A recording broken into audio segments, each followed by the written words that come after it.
Yeah. That information is over by the counter right where Tony is standing right now, if you're interested.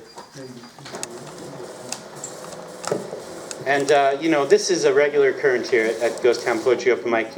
We're really building community here. We consider it a community event. If you have anything that you think is relevant to the community and you want them to do it, obviously we want you to try to be as brief about it as you possibly can. But we want people to, this is how you find out about things. And I don't know if people realize, but we always have this table that's right over here with, free things. And most of the free things over here are either, poetry related or informational materials. And if you ever have something you want to add to our pile over here at the table because you have some kind of event or something that you want people to know about, please feel free to do it. You don't need to ask me about it. It's just at some point probably run out of room on the table.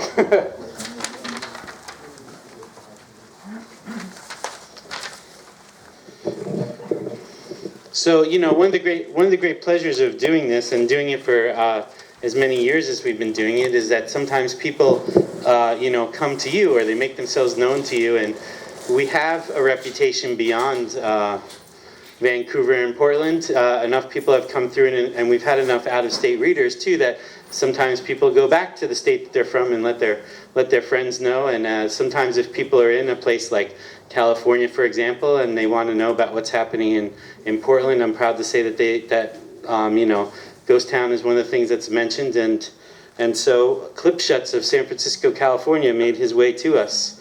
And Klipschutz is a poet, songwriter, and occasional freelance journalist who has lived in San Francisco for 30 years. His work has appeared in the US, Canada, the UK, Ireland, and France. Previous collections include Twilight of the Male Ego and The Erection of Scaffolding for the Repainting of Heaven by the Lowest Bidder. That one's fun to say.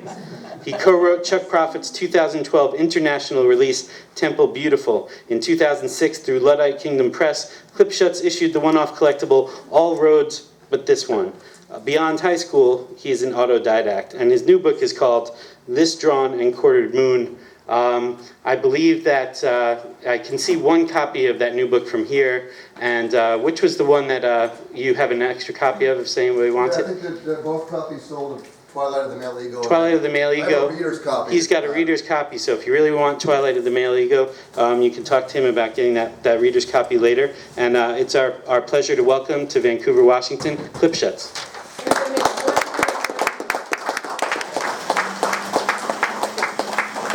Thanks. Promised me. It's for Chris. All right.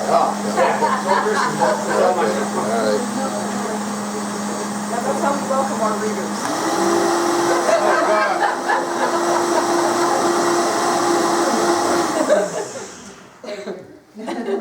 Evening. Remember Y2K? It's the same year, but different dance. It's called The Re-Election of God, 1999. San Francisco, Christmas Day. Not a cloud in the deep blue sky. No wise men on display. Not a shred of fleece to blow away. The Millennium Christ quits with us. Every child, every crossing guard, an entrepreneur. Will the chain letter be unbroken?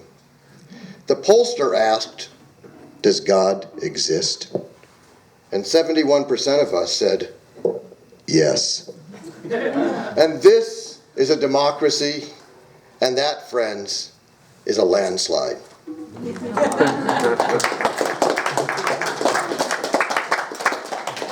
Thank you, and thanks to Chris, and thanks to everybody who is listening. And this is another San Francisco piece called Curious Song. And my nieces and nephew used to always ask me why I dress in black all the time. And so this was prompted by that. My wife insisted that I take a couple different colored shirts up here so that I wouldn't be completely monochromatic. Though I'm still pretty monochromatic on the inside. But Curious Song. Who are these people dressed all in black? Where are they going, outstripping the dark? Did they ever lie down to weep without reason? Do they come in pairs? Is Hate Street their ark? Did they ever wear yellow? Tell me, did they? Yellow down to the ground all at once, look away. Does something signal, urging them on? Will birds be waiting, red ones or blue? Are they secretly happy, dressed all in black? Behind their sunglasses, can I go too?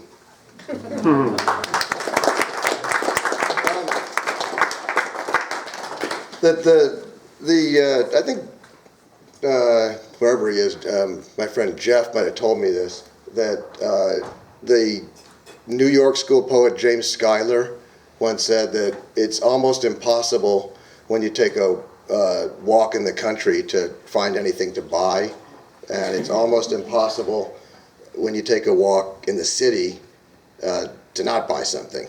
So this is about a walk in my neighborhood where I managed to keep my wallet in my pants. So it's called Leavenworth Street by dusk. Hey, sexy, she says. Okay, she's a whore. Still, it's nice to hear. The nature of my hunger, though, lies elsewhere. Half a block later, Joe Buck tips his hat. Elsewhere still. Hey, OG, a brother at the corner of Rise and Fall. Sweated, steamed, lathered, toweled and groomed at the Y. I pilot two painted on feet, meter to sick tree to meter, by the steady stream of floating red taillights drawn along, ever so slightly uphill through delicate charcoal degrees, of sky against which a drunk in a doorway is dancing. As a woman instructs a small boy, this isn't the right place to cry. In the din, almost lost forever, a couple exchanged their vows. Fuck you. That's all you ever say. You just say it. You don't do it. Wingless night, enshroud our exhibitions. Hasten, Terry.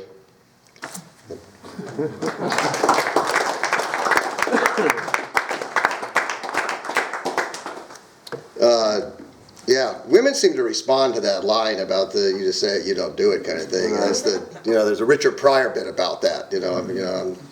I'm going to do to you when I get home, and then he's asleep on the couch. Yeah. So anyway,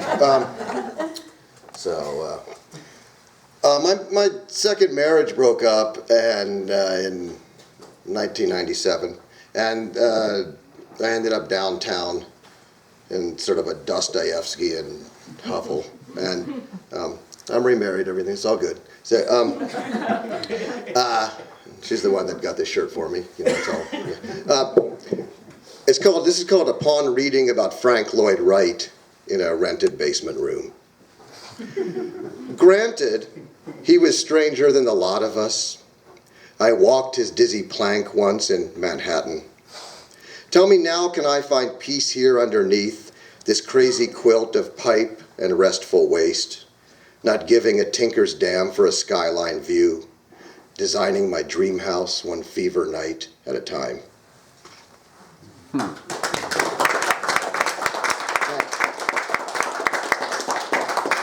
This is in the same neighborhood, and it opens in. And it's so great to read at a bookstore. By the way, I mean, I'm so glad that there is a bookstore anymore, and this opens in a Borders, which is of course now defunct, on Union Square in San Francisco, and in sort of my office, the poetry section. So anyway, this is called The Unknown Lyrist's Easter Sunday Sermon to Himself. National Poetry Month or no, I am per usual alone in that dreary little cul-de-sac, removed from luck and light. Books on tape and mystery, green to yellow cooking, the bitter dream of travel.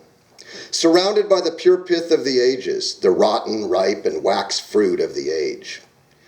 My eyes fall on an argument, the ordeal of Robert Frost. No doubt misshelved well-reasoned prose, which I don't disturb, having ordeals of my own. Outside, a weak sun shines as my rock ports carry me back to my tender knob cavern. What used to be a garret carpet new now lists as atmospheric skyline view. Okay, he had it hard, we know. The hired hand comes home to die, that much I recall. God-fearing solid souls take him in, apples, birches, fences, the virtues of persistence and blank verse. Still, no matter how you slice it, the ordeal of Robert Frost has gone to sleep. I, on the other hand, rock on from crisis to conceit, elegy to chorus, cheek to cheek, beset by editors and landlords without faces. An early April afternoon could have gone worse. One's bookworm cul-de-sac is the apple of another's universe.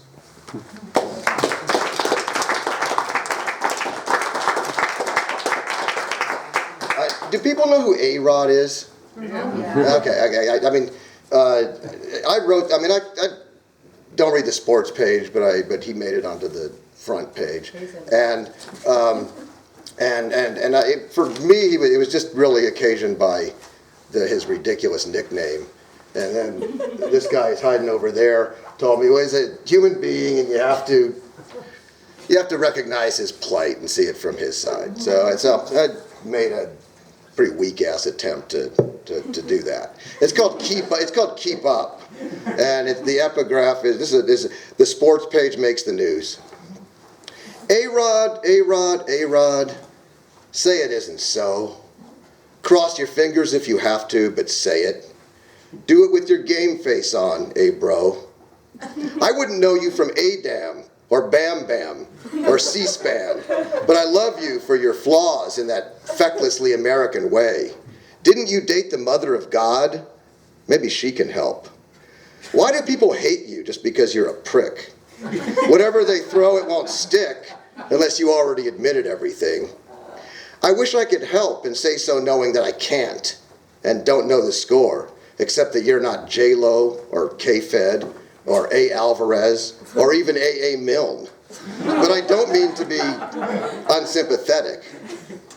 To tell the truth, maybe I do. I'll work on that, though maybe a man with a bat circling the bases and tipping his hat is the only thing in the world that's really true. It might help to pay it forward and buy my book, God, to give me some skin in the game. For 18 bones, nothing to you, I could mount a Save the Rod campaign.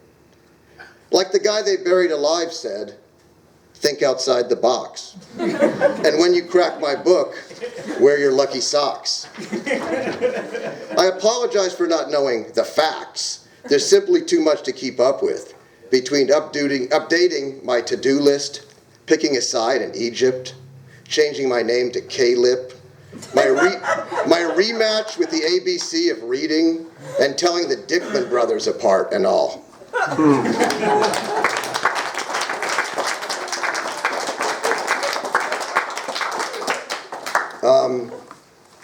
Let's see, a few more here. I don't really like to. I will write personal stuff, and I tend to avoid reading it. But you've been pretty good to me, and people are doing that. I'm going to read a poem from my dad, and who died in 2008. And anyway, it's called Our Father. He's sort of a looming character in my family's mythology. Our Father. Tired by 11 a.m., drapes drawn to permanent dusk. With a bib of newsprint, he sleeps in his chair, next to the big unmade bed where Parkinson's thinned her to nothing.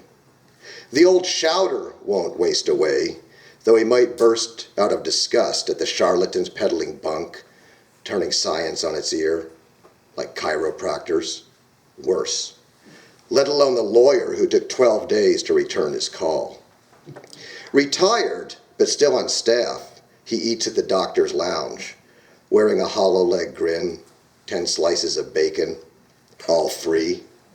Unlike the silver seniors in elastic on the train, he'll never thank the good Lord. on a mat in a gym.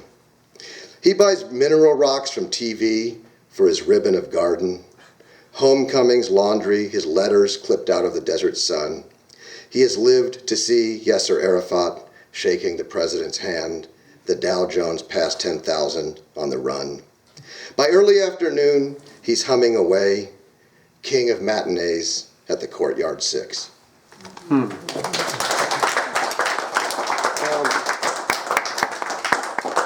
This is a letter to Ezra Pound, and if you're going to write a letter to somebody who's dead and not sort of come under fire from mental health people, you might as well call it a poem, right? So it's called Dear Ezra.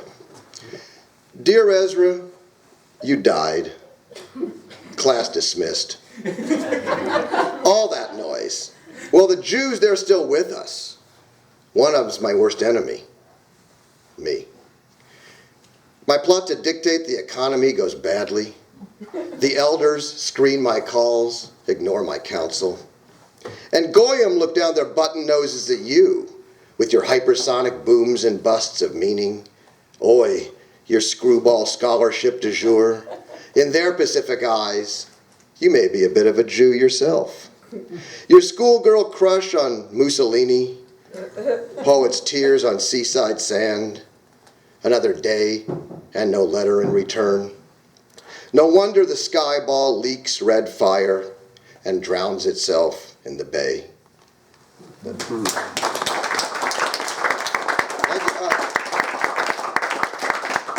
going to follow that with another new one, and when I'm not,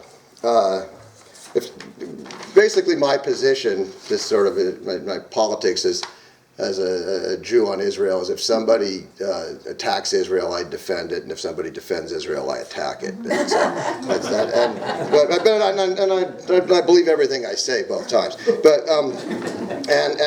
But there's a lot of anger, and there's a lot of, I mean, you feel responsible for guys who are, well, worse than buffoons. Like Netanyahu, if you're me, Netanyahu and predecessors. So this is called On the Road. So I'm gonna. This is something new, and it's sort of getting something out. On the Road. Ariel Sharon and Hosni Mubarak, two monsters who forgot to quit breathing, are still both hooked up to machines, missing all the action, unmissed, unwanted, neither dead nor alive. What a revolting development, to quote Daffy Duck and William Bendix, after the mess they created, guilty and innocent blood mixed like paint, peace talks without a prayer. What a couple of comedians. Hosni slaughtered them in Cairo, Eric killed in Sabra and Shatila, and then there's their sons. They ought to take their feedback on the road. I'm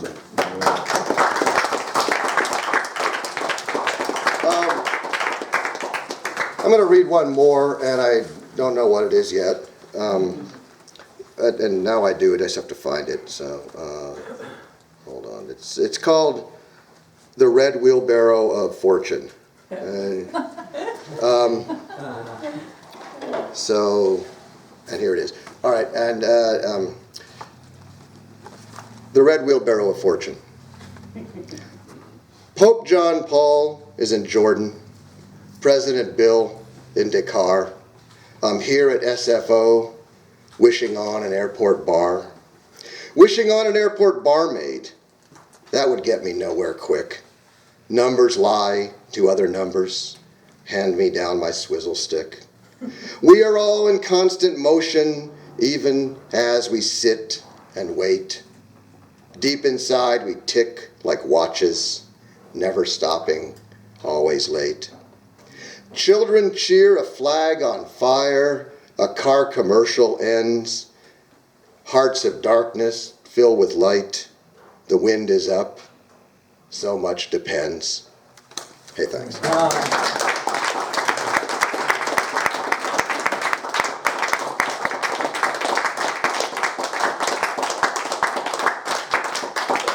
say one more thing, that my pocket watch had to be repaired, and I had to send it back east, and I never like to go off with it. And this is my dad's watch I took with me, so I'm really kind of happy there. Anyway, thank you.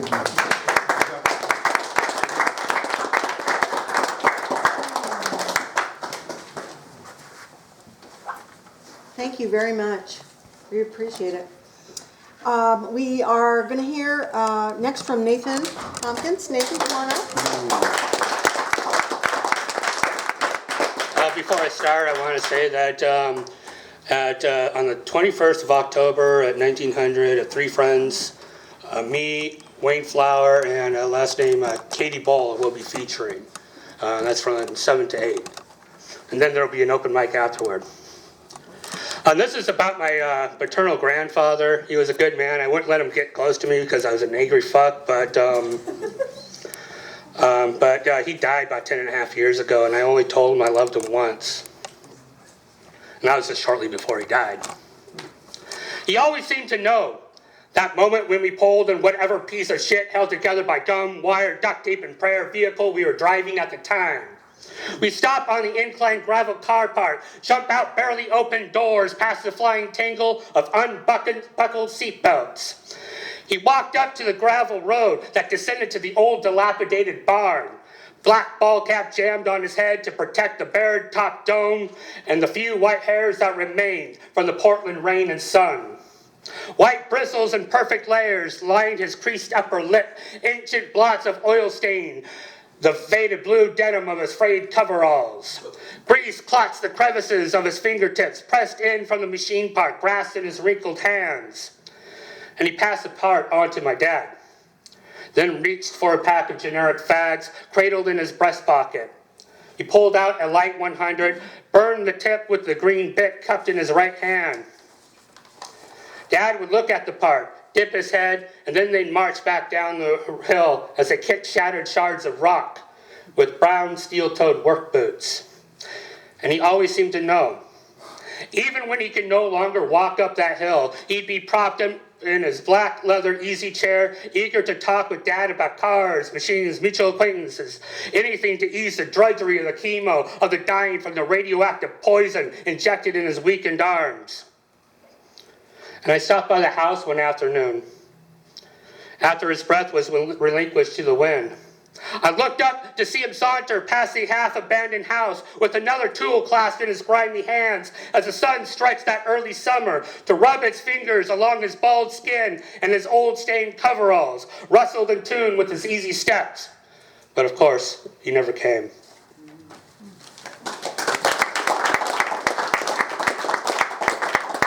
This is called What Good is Poetry?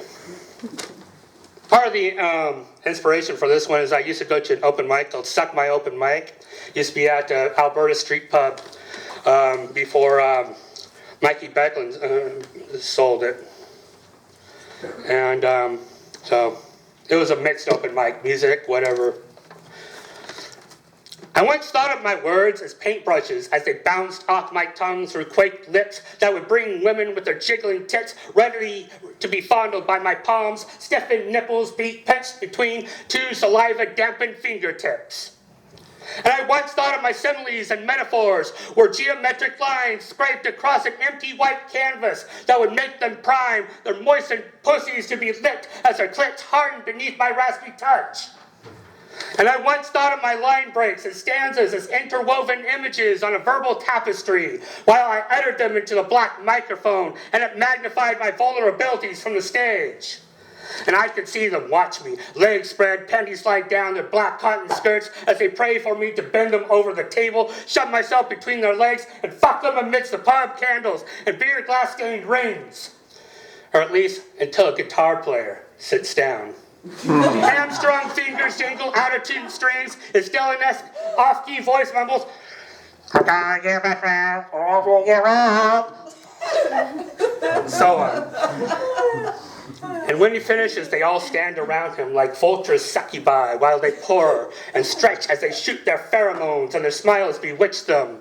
And so I am officially cock-blocked once again by a musician. And so I sit here and wonder, what good is poetry if it won't fucking get me laid?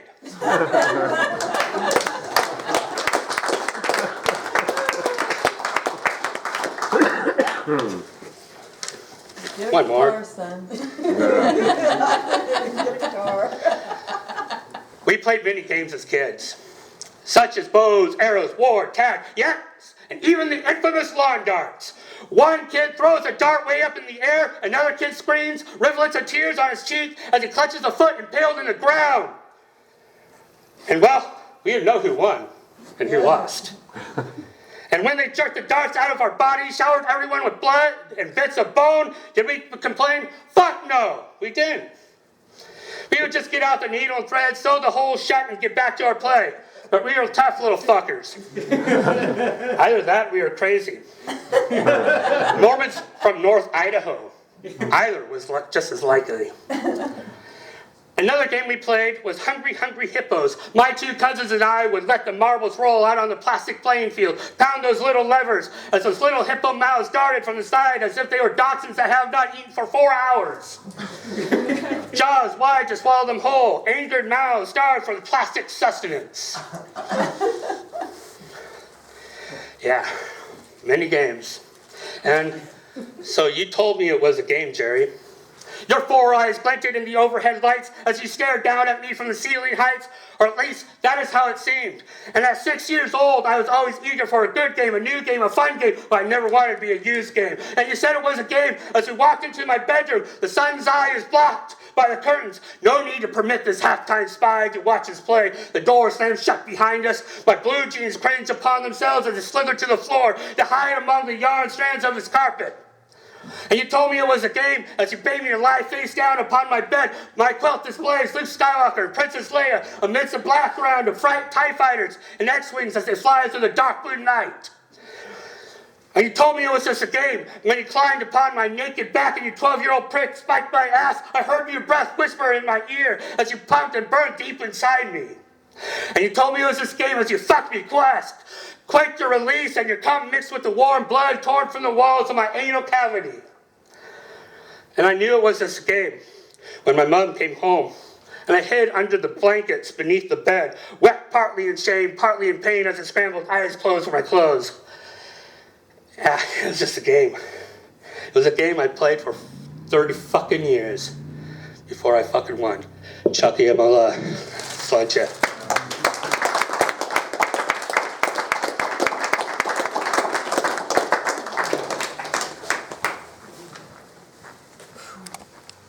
We're going to hear next from Jim Martin. Jim, come on up.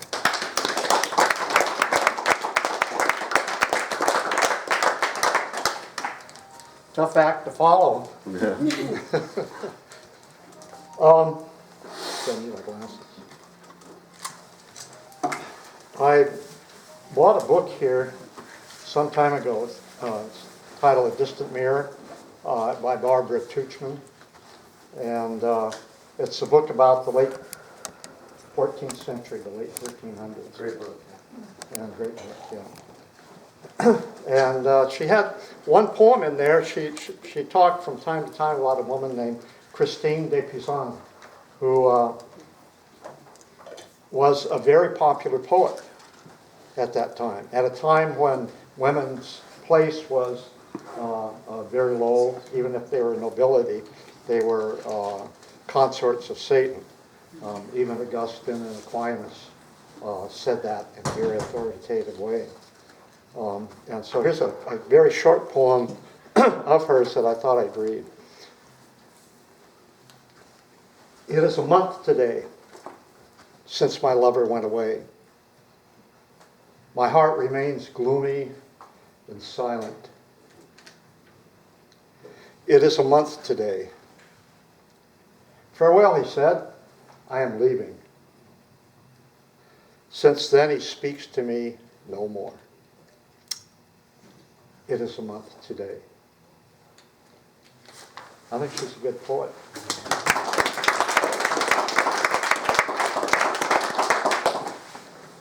The book A Distant Mirror, the distant mirror is the distant mirror that tells us of the late 13th century, in fact, all of the 13th century.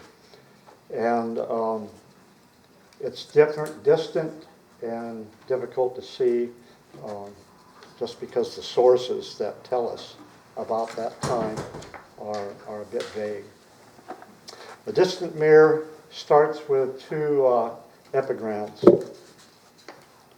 First is a distant mirror, Barbara Tuchman. The second is my own comment, vague glimpses, but informative. 14th century, exciting time. Pageantry and tournaments, flags billowing high on castle turrets.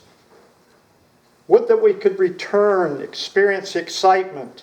Knights in armor, ladies in tall pointed hats and flowing veils, valor and romance. A distant mirror, what is that? Why those three words to name the story of gallant chivalry? Distant mirror, vague glimpses of a gloried past, vague but informative. What is gloried when it is past? Love, fidelity, charity, hope, or war, violent death, thousands slain to avenge a ruler's slight. The mirror is distant, the image here, before us, now. How does mind work that it makes a distant but clear mirror vague, difficult to know, accept?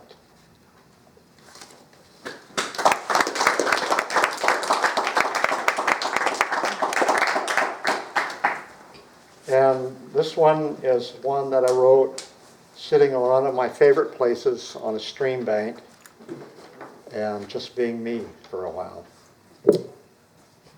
I know a rock where the water flows, where the sun shines clear, where water and rock engage unrestrained convulsive dance. Flow does the water, then lost jetée, separates and foams, whispers and sighs. Now lays quiet on rock's willing flank. A caress, then quickened flow, rushes to rock's base, curls back on itself, unwilling to leave. Unwilling to leave, sends droplets scurrying up the flow, then slipping, tumbling, bids farewell. I know a rock where the water flows, a rock that speaks of loves won then lost. Unwilling, resistant to next caress, stands haughty, silent to water's dance. Where the water flows, I know a rock. Thank you.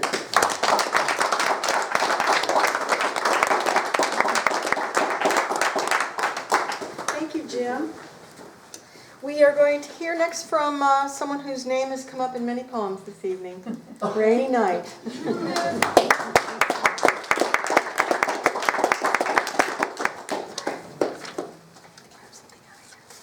Sometimes something comes out of you and you wonder where the heck it came from.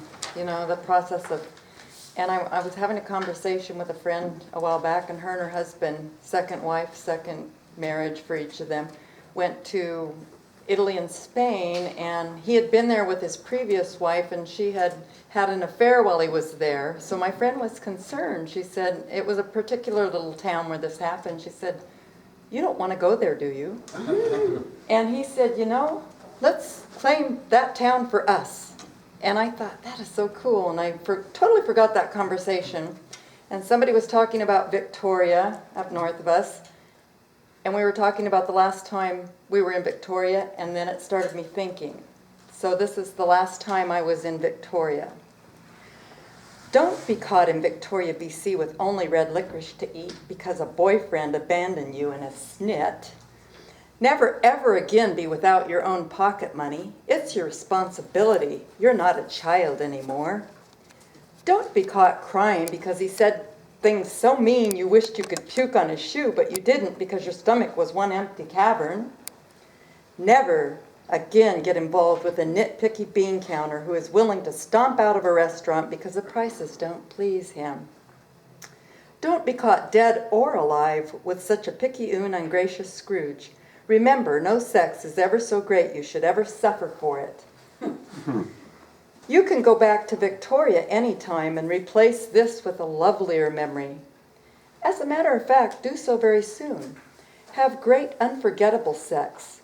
So the next time somebody asks you about the last time you were in Victoria, you can sigh and swoon.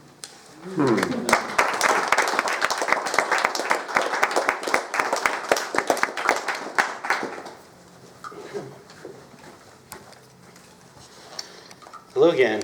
It's, you know, one of the great things about this poet's life or writer's life is travel, the places that it takes you. It can take you to places that you wouldn't expect. We have, our next reader is very soon to embark on a great adventure, so it's nice to give him a bit of a send-off here, and we hope that all of that goes as well as it can, and that he really learns a lot, and then hopefully comes back and tells us something about it.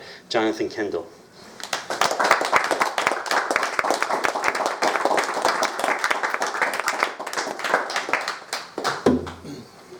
So yeah, this will probably be my last time here for maybe at least a year.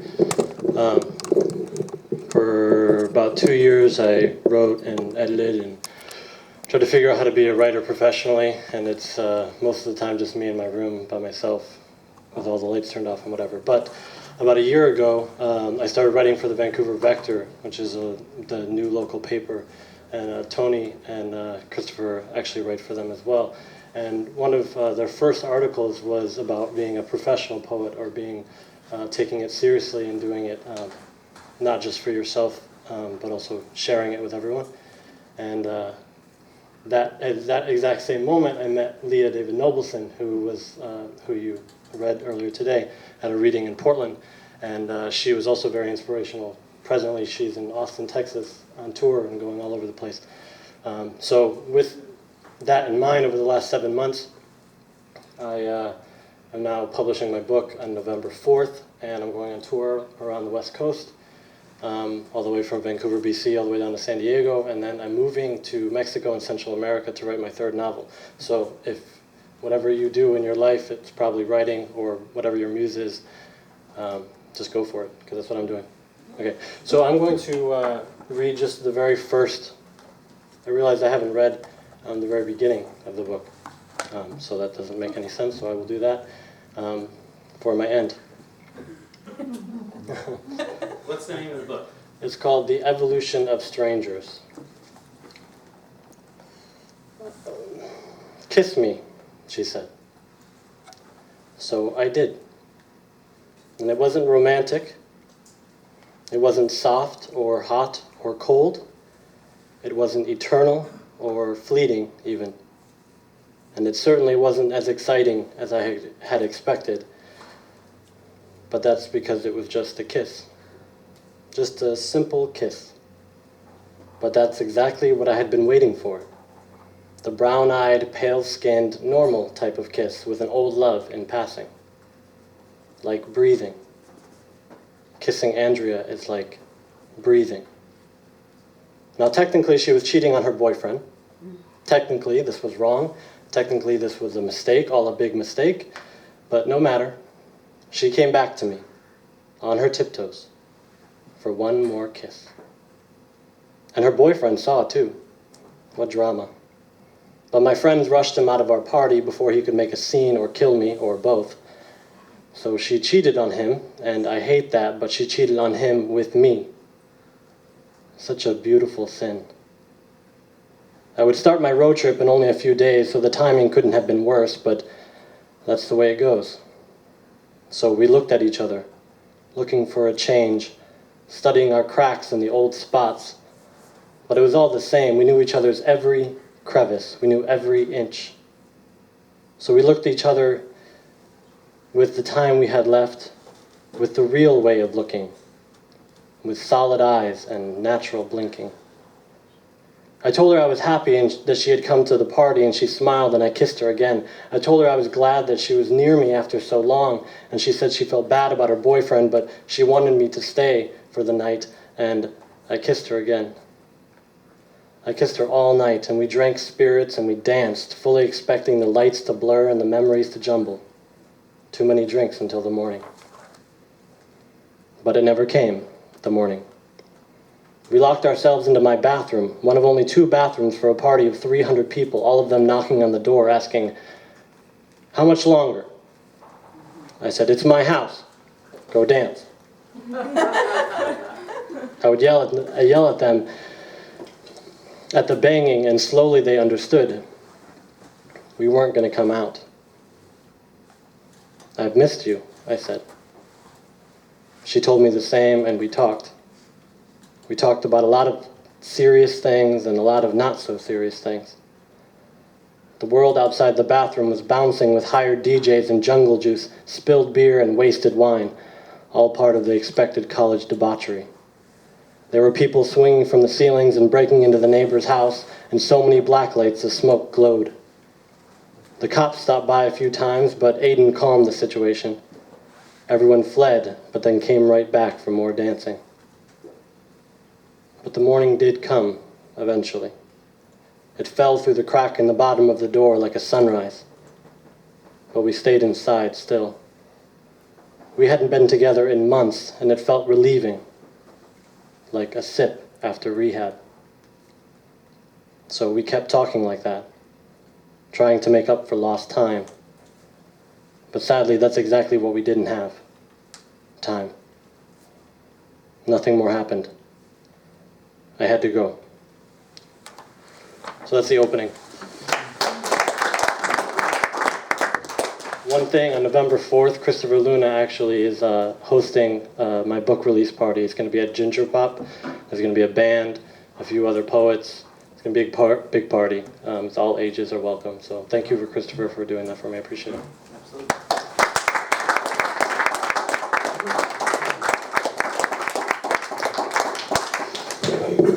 Happy to host that. I will be honest. I love Jonathan and his energy and what he's trying to do. Angelo and Tony and I love Ginger Pop. The food there is great. And the band is Lincoln's Beard, who some of you saw here because they came here. So any chance to see those guys play. I mean, so many reasons why it's going to be a fun night. But if you haven't had the food at Ginger Pop, that's also a reason to stop by. It's going to be a fun night. And that works pretty well as a segue because at some point in every evening here at Ghost Town, I give just a few short announcements. And so here we go. This Saturday from noon to 2:30, I'll be teaching my monthly workshop, which took several months off during the summer at Niche Wine and Art. And since the last time we did it there, Niche started serving lunch. So I believe that there will be some food and drink available there, and what we do is really fast-paced. We try to do 5 or 6 prompts, and we listen to examples of poetry and talk about poetry, and we have a good time. I was fortunate to be part of this great series at the Lansu Chinese Garden last week. And Tiffany made a video of it, so if you weren't able to be there with us, you could see what we did last week. But they're actually having a poet there every Saturday in October. So up here, if you'd like to, if you'd like to go, if you'd like to see who's coming, there's going to be Suzanne Sigafus, David Hill, and John Brehm. And the garden is beautiful, and the room in which this happens is incredible. I don't know that I've ever read anywhere more beautiful than that. And so we've got some info about this up here, and also leftover broadsides from that reading. So if you'd like a copy of one of the poems that I read at that reading, you can take one. Let's see, October 28th, I'll be reading at a series called Verse in Person that happens at the Northwest Branch Library in Portland at 6 o'clock, and it's going to be a horror-themed reading. I was telling Mel when I came in tonight that I'm a writer because of Stephen King. I mean, I really started writing, encountering him as a young person about Angelo's age or a little bit younger, so I wouldn't be here right now if it wasn't for horror, so glad to be part of that. And I'll just be going through all of the stuff that I've written in the last 10 years or so and pulling out anything that might possibly disgust or disturb you, so join us for that. And there's a bit of an open mic. It's quick, but there's an open mic too, so you might bring your horror poems. And then Beth Karp, who is a new friend, who is a great pianist and composer in Portland, and she was the person that played with me last Saturday. One of the things that she does is composes music for silent films. And this is the way silent films were originally presented anyway. So she has done, and just in time for Halloween, a score for the 1920 classic horror film The Golem.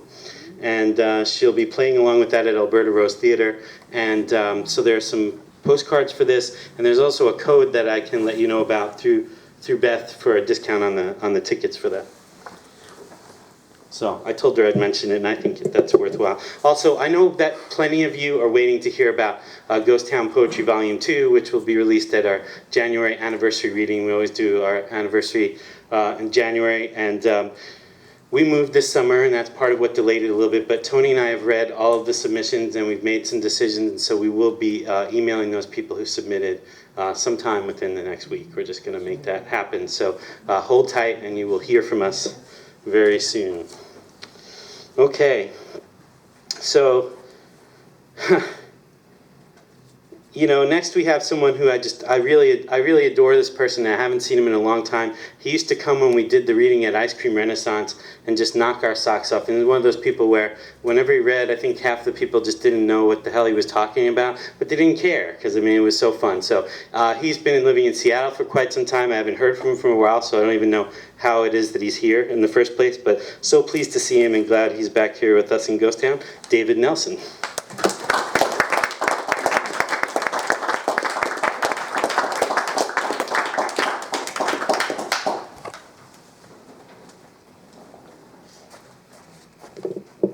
It's good to see Chris too, and it's good to see you guys. I know a lot of the people here, and they're old friends. Yeah, so I didn't really have a lot of time to prepare, so I just grabbed the first closest thing at hand, which was my own distant mirror. Oh no. This is actually. I didn't have anything to read, so I just found this. What this is I'm going to read the end, actually, of one of the earliest poems. It's attributed by possibly the world's first author, Enheduanna, the high priestess of Nana, the moon god in Ur. So this